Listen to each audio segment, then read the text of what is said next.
Hello everyone, welcome to my channel. I am Gurleen. आज हम करेंगे topic viruses, viroids, prions and lichens. अब हम स्टडी करेंगे topic viruses, viroids, prions and lichens. In the five kingdom classification of Whittaker, there is no mention of lichens and some acellular organisms like viruses, viroids and prions. क्या बोला है कि जो विटिकर ने five kingdom classification दिया था उसमें किसको नहीं मेंशन किया गया? ना ही लाइकन्स को मेंशन किया गया है, ना ही असेलुलर ऑर्गेनिजम्स। याद रखना कौन से ऑर्गेनिजम्स? असेलुलर। कौन कौन से हैं? वायरसेस, विरोइड्स एंड प्राइन्स को भी क्या नहीं किया गया? मेंशन नहीं किया गया है। These are briefly introduced here. अब हम इनको स्टडी करते हैं। All of us who have suffered the ill effects of common cold or flu know what effects viruses can have on us, even if we do not associate it with our condition. अब हमें जिसने भी सफ़र किया हुआ है, common cold हुआ है, जिसको भी फ्लू है, उन्हें पता है कि वायरस कैसा इफेक्ट डालता है अपने ऊपर। Viruses did not find a place in classification since they are not considered truly living. Virus को कहीं जगह नहीं मिलती क्लासिफिकेशन के लिए। क्यों नहीं मिलती? बिकॉज ये क्या है? ट्रूली लिविंग नहीं है। अगर ये बाहर है, आउटसाइड द होस्ट है, अगर ये प्रेजेंट है, आउटसाइड द होस्ट है, तो ये क्या होता है? नॉन लिविंग होता है। तो ये कैसा होता है? नॉन लिविंग होता है। अगर ये होस्ट की बॉडी के अंदर है तो ये कैसा होता है? लिविंग होता है। और याद रखना है वायरसेस क्या होते हैं? असेलुलर होते हैं। कैसे होते हैं? असेलुलर होते हैं। ठीक है। If you understand living as those organisms that have a cell structure, आप लिविंग किसको मानते हैं? जिसका क्या होता है? कोई सेल स्ट्रक्चर होता है। The viruses are non cellular organisms होते हैं। कैसे होते हैं? नॉन सेलुलर ऑर्गेनिजम्स होते हैं that are characterized by having an inert crystalline structure outside the living cell. अब इसमें क्या बोला गया है? इनर्ट क्रिस्टलाइन स्ट्रक्चर होता है। इनर्ट का मतलब होता है that they are non reactive. ये क्या होते हैं? वायरसेस क्या होते हैं? नॉन रिएक्टिव होते हैं आउटसाइड द सेल। अगर ये लिविंग सेल के बाहर हैं तो ये कैसे होंगे? नॉन रिएक्टिव होंगे। अब ये देखो, ये पहला किसका डायग्राम है? ये पहला डायग्राम है टोबैको मोज़ेक वायरस का। ये क्या इसका? प्रोटीन कोट है। ये क्या इसका? जेनेटिक मटेरियल है, दैट इज आरएनए। इसके अंदर free RNA as a genetic material present होता है। सेकंड है बैक्टीरियोफाज। बैक्टीरियोफाज का था। बैक्टीरियोफाज किसे कहते हैं? The virus that infect bacteria, उसे क्या बोला जाता है? बैक्टीरियोफाज बोला जाता है। इसका क्या होता है? ऊपर वाला क्या बोला जाता है? ये हेड रीजन होता है, ये कॉलर रीजन होता है, ये शीथ होती है और ये टेल फाइबर्स होती हैं। अब आगे देखते हैं। Once they infect a cell, they take over the machinery of the host cell to replicate themselves, killing the host. एक बार जब वायरस क्या करता है? सेल को इन्फेक्ट कर देता है तो वो क्या कर लेता है? होस्ट सेल की मशीनरी को ले लेता है, टेक ओवर कर लेता है मशीनरी के ऊपर और अपने आप को क्या कर लेता है? रेप्लिकेट कर लेता है। होस्ट को मार के उसकी मशीनरी ले लेता है और अपने आप को क्या करता है? रेप्लिकेट करता है। वायरस, वायरस मीन्स वेनम और पॉइजनस फ्लूइड। वायरस का मतलब क्या होता है? वेनम। वेनम जहर या फिर पॉइजनस फ्लूइड। ये इंपॉर्टेंट लाइन है, याद रखना है दैट वायरस मीन्स वेनम और poisonous fluid. Dmitry Ivanovsky in 1892 recognized the certain microbes as causal organism of the mosaic disease of the tobacco. Dmitry Ivanovsky ने क्या देखा कि यहाँ पे कुछ ऐसे माइक्रोब्स हैं जो क्या कर रहे हैं? डिसीज कोज कर रहे हैं।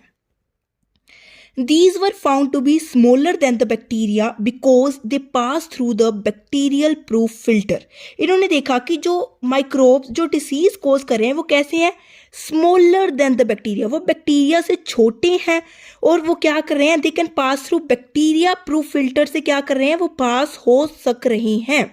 याद रखना, ये किसने बोला था कि दैट जो माइक्रोब्स हैं जो डिसीज कोज कर रहे हैं that they are smaller than the bacteria and they pass through the bacteria proof filters. ये किसने बोला था? दिमित्री आइवानस्की ने बोला था। M.W. Bijering demonstrated that the extract of infected plants of tobacco could cause infection in healthy plants and named the new pathogen virus. M.W. Bijering ने क्या किया? उसने ये डेमोन्स्ट्रेट किया, ये देखा कि उसने क्या किया? एक एक्सट्रैक्ट लिया इन्फेक्टेड प्लांट, जो टोबैको का जो इन्फेक्टेड प्लांट था ना, जो टोबैको का, वहाँ से एक एक्सट्रैक्ट लिया और उसको कहाँ डाला, मतलब एक फ्लूइड लिया इन्फेक्टेड प्लांट से, टोबैको के इन्फेक्टेड प्लांट से उसने एक फ्लूइड लिया, उसको कहाँ पे डाला, एक हेल्दी प्लांट के अंदर डाला, और उसने देखा वो फ्लूइड ने जाके क्या किया, हेल्दी प्लांट के अंदर इन्फेक्शन कोज कर दिया, और उसने उसको क्या नेम दिया, named the new pathogen virus.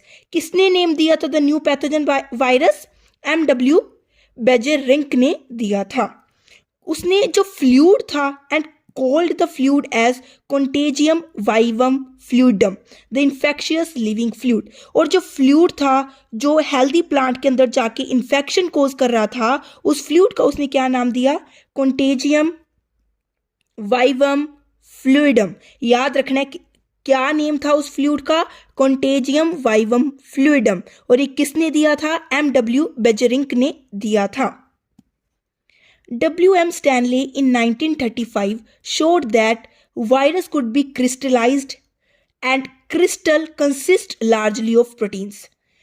Crystalline nature, जो क्रिस्टलाइन नेचर है वो किसने बताया था इसका, क्रिस्टलाइन नेचर होता है वो किसने बताया था, WM स्टैनली ने बताया था। और उसने देखा था जो उसके जो क्रिस्टल्स होते हैं वो क्या कंसिस्ट करते हैं, कंसिस्ट लार्जली ऑफ प्रोटीन्स।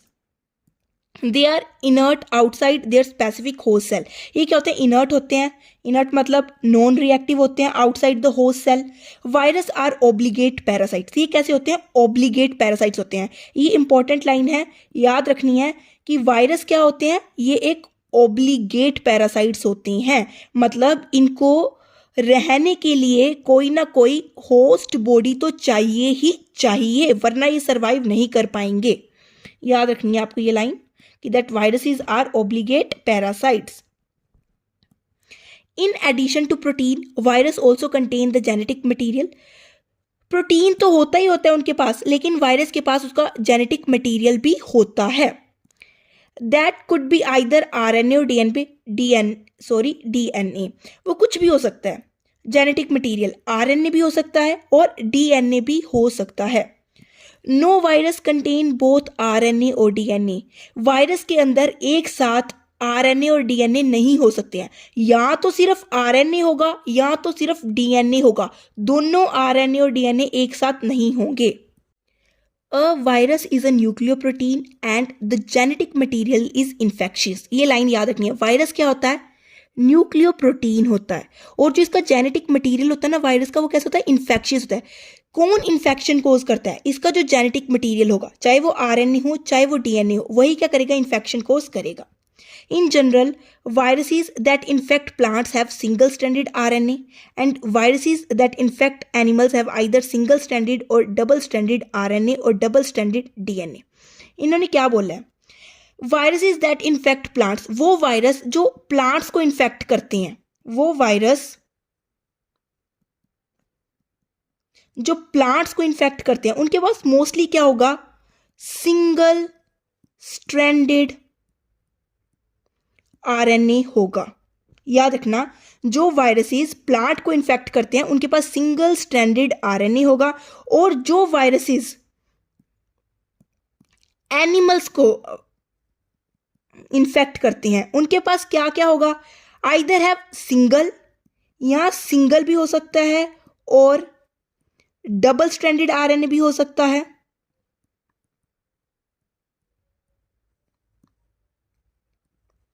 और डबल स्ट्रैंडेड DNA भी हो सकता है।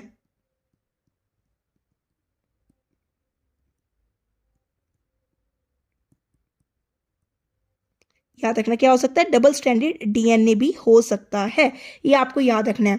प्लांट्स के पास क्या होता है, जो वायरस प्लांट्स को इन्फेक्ट करते हैं उनके पास तो सिंगल स्ट्रैंडेड RNA होता है, लेकिन जो एनिमल्स को इन्फेक्ट करते हैं उनके पास सिंगल और डबल स्ट्रैंडेड RNA भी हो सकता है, और डबल स्ट्रैंडेड DNA भी हो सकता है। अब आगे देखते हैं।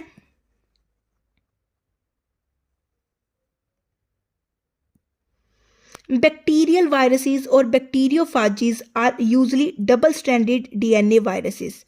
जो मेरा बैक्टीरियोफाज होता है, कौन, बैक्टीरियोफाज। बैक्टीरियोफाज क्या होता है, the viruses that infect bacteria, जो बैक्टीरिया को इन्फेक्ट करते हैं, इनके पास क्या होता है, यूजुअली डबल स्ट्रैंडेड DNA होता है। याद रखना कौन सा DNA होता है, डबल स्ट्रैंडेड DNA होता है। The protein coat called capsid made up of small subunits called capsomere. जो वायरस की जो प्रोटीन कोट होती है वो किससे मिलकर बनी होती है? जो प्रोटीन कोट होती है उसको क्या बोला जाता है? कैप्सिड बोला जाता है। और वो किससे मिलकर बनी होती है? स्मॉल स्मॉल सब यूनिट से मिलकर बनी होती है, जिनको क्या बोला जाता है? कैप्सोमियर बोला जाता है। याद रखना है, जो वायरस की प्रोटीन कोट होती है उसको कैप्सिड बोला जाता है, और वह स्मॉल सब यूनिट से मिलकर बनी होती है उसे कैप्सोमियर बोला जाता है। और ये क्या काम करती है? Protect the nucleic acid. और ये किसको प्रोटेक्ट करने का काम करती है? न्यूक्लिक एसिड को प्रोटेक्ट करती है। These capsomeres are arranged in helical और polyhedral geometric forms। अब पूछा भी जाता है कि जो कैप्सोमियर्स होते हैं वो कैसे अरेंज होते हैं? हेलिकल या फिर पोलीहेड्रल फॉर्म्स के अंदर क्या होते हैं? अरेंज होती हैं। वायरसेस कॉजेज डिसीजेज लाइक, अब वायरस से बहुत सारी डिसीजेज हो सकती हैं, like mumps, smallpox, herpes, influenza. AIDS in human is also caused by a virus. जो एड्स होता है वो किससे होता है? वायरस से ही होता है। In plants the symptoms can be mosaic formation, leaf rolling and curling and yellowing and vein clearing and dwarfing and stunted growth. अंदर भी बहुत सारे सिम्टम्स देखने को मिलते हैं वायरस के। क्या होता है? लीफ रोल हो जाते हैं, लीफ कर्ल हो जाते हैं, मतलब लीफ क्या होने लग जाते हैं? रोल होने लग जाते हैं, उसका कलर चेंज होने लग जाता है, येलोइंग होने लग जाते हैं। वीन क्लियरिंग, मतलब जो अरेंजमेंट ऑफ वीन्स होती हैं वो अब अच्छे से नहीं होती हैं, प्लांट की ग्रोथ अच्छे से नहीं होती है। वो अपन नेक्स्ट देखते हैं विरोइड्स को। In 1971, Theo Diener discovered a new infectious agent that was smaller than the virus. In 1971 के अंदर, कब? 1971 के अंदर टीओ डिनर ने एक इन्फेक्शियस एजेंट को क्या किया था? डिस्कवर किया था, जो क्या था? वायरस से क्या था? छोटा था। And cause potato spindle tuber disease. और उसने कौन सी डिसीज कोज की थी? Potato spindle tuber disease. इस डिसीज का नेम आपको याद रखना है। It was found to be a free RNA. इसके अंदर क्या प्रेजेंट होता है? फ्री आरएनए प्रेजेंट होता है। But it lack the protein coat that found in the virus. आपने देखा है कि जो वायरस की जो आउटसाइड की जो बॉडी होती है वो क्या होती है? इसे बोला जाता है प्रोटीन कोट। लेकिन विरोइड्स के अंदर ये जो प्रोटीन की जो ये कोट होता है ना, ये प्रोटीन कोट नहीं प्रेजेंट होता है। इसके अंदर सिर्फ और सिर्फ आरएनए ही प्रेजेंट होता है। हैंस नेम विरोइड, और इसका नेम विरोइड रख दिया। The RNA of the viroid was low molecular weight. RNA का जो विरोइड का जो आरएनए होता है उसका क्या होता है? लो मोलिकुलर वेट होता है। इसलिए क्या होता है? याद रखना है कि जो विरोइड्स होते हैं वो स्मॉलर होते हैं वायरस से। इसके अंदर फ्री आरएनए प्रेजेंट होता है, इसके अंदर प्रोटीन का कोट प्रेजेंट नहीं होता है। अब आप देखेंगे prions. In modern medicine, certain infectious neurological diseases were found to be transmitted by an agent consisting of abnormally folded proteins। आपको याद रखना है प्राइन्स के अंदर क्या प्रेजेंट होते हैं? abnormally folded proteins क्या होते हैं? प्रेजेंट होते हैं। The agent was similar in size with virus।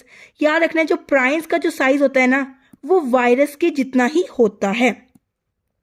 These agents were called prions। इनको prions बोला जाता है। The most notable disease caused by the prions are, क्या क्या डिसीज कोज करते हैं? इन डिसीज का नाम है BSC, bovine spongiform encephalopathy, commonly called mad cow disease. इसे कॉमनली क्या बोला जाता है? मैड काउ डिसीज बोला जाता है, जो किसके अंदर होती है? कैटल के अंदर होती है। याद रखना है जो डिसीज, कौन कौन सी डिसीज प्राइन्स के द्वारा कोज की जाती है? Bovine spongiform encephalopathy disease cause की जाती है इसके द्वारा। कॉमनली इसको क्या बोला जाता है? मैड काउ डिसीज बोला जाता है, जो किसके अंदर होती है? कैटल के अंदर होती है। And its analogous variant Creutzfeldt Jakob disease in humans. Humans के अंदर कौन सी डिसीज कोज करता है? Jakob disease. Jakob disease caused in humans. अब हम नेक्स्ट देखते हैं lichens. Lichens are symbiotic associations, मतलब mutually useful associations between algae and fungi. The algal component is known as phycobiont. जो इसका एल्गल कंपोनेंट है उसे क्या बोला जाता है? फाइकोबॉइंट बोला जाता है। And the fungal component as mycobiont. और फंगल कंपोनेंट को क्या बोला जाता है? माइकोबॉइंट बोला जाता है। याद रखना है एल्गल कंपोनेंट को फाइकोबॉइंट बोला जाता है और फंगल कंपोनेंट को माइकोबॉइंट बोला जाता है। Which are autotrophic. जो मेरी एल्गी होती है वो ऑटोट्रोफिक होती है एंड हेटरोट्रोफिक। और जो मेरी फंजाई होती है वो क्या होती है, हेट्रोट्रोफिक होती है respectively. Algae prepare food for the fungi and the fungi provide shelter and absorb mineral nutrients and water for its partner। याद रखना है, एल्गी क्या करती है, खाना बनाती है फंजाई के लिए, और फंजाई क्या करता है, एल्गी के लिए शेल्टर प्रोवाइड करता है, मिनरल न्यूट्रिएंट्स और वाटर क्या करता है, अब्जॉर्ब करता है एल्गी को देने के लिए। So close is their association that if one saw a lichen in nature, one would never imagine that they had two different organisms within them। Lichens are very good pollution indicators। Lichens बहुत अच्छे pollution indicators होते हैं। They do not grow in polluted areas। ये polluted areas के अंदर grow नहीं करते हैं। मान लो जहाँ पे बहुत ज़्यादा pollution है वहाँ पे lichens grow नहीं करेंगे।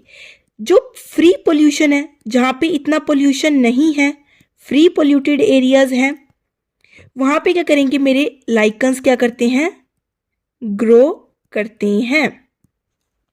अब हम लाइकन्स के बारे में कुछ और स्टडी कर लेते हैं। लाइकन्स क्या होते हैं, याद रखना, लाइकन्स आर पेरेनियल। ये पेरेनियल होते हैं। Their growth is slow. इनकी जो ग्रोथ होती है वो बहुत स्लो होती है। और lichens have greyish, yellowish, greenish, orange, dark brown, blackish colouration होता है। मतलब इनके पास अलग अलग कलर्स हो सकते हैं। ये ग्रेइश भी हो सकते हैं, ग्रेइश, येलोइश, ये अलग अलग कलर के हो सकते हैं। The term lichen was first coined by, किसके द्वारा की गई थी, थियोफ्रास्टस के द्वारा की गई थी। थियोफ्रास्टस, इसके द्वारा क्या की गई थी, फर्स्ट टाइम जो टर्म लाइकन थी वो कॉइंड की गई थी। और इन्हीं को क्या बोला जाता है, फादर ऑफ बॉटनी भी बोला जाता है। क्या बोला जाता है, फादर ऑफ बॉटनी भी बोला जाता है। तो आज हमने ये चैप्टर क्या कर लिया है, अच्छी तरीके से पूरा कंप्लीट कर लिया है। कल हम इसके एमसीक्यूज को सॉल्व करेंगे। प्लीज़ अगर आपको कोई भी डाउट हो तो मेरे से कमेंट सेक्शन में टाइप करके पूछ सकते हैं। अगर आपको मेरी वीडियोस पसंद आए please like and subscribe my channel. Thank you everyone.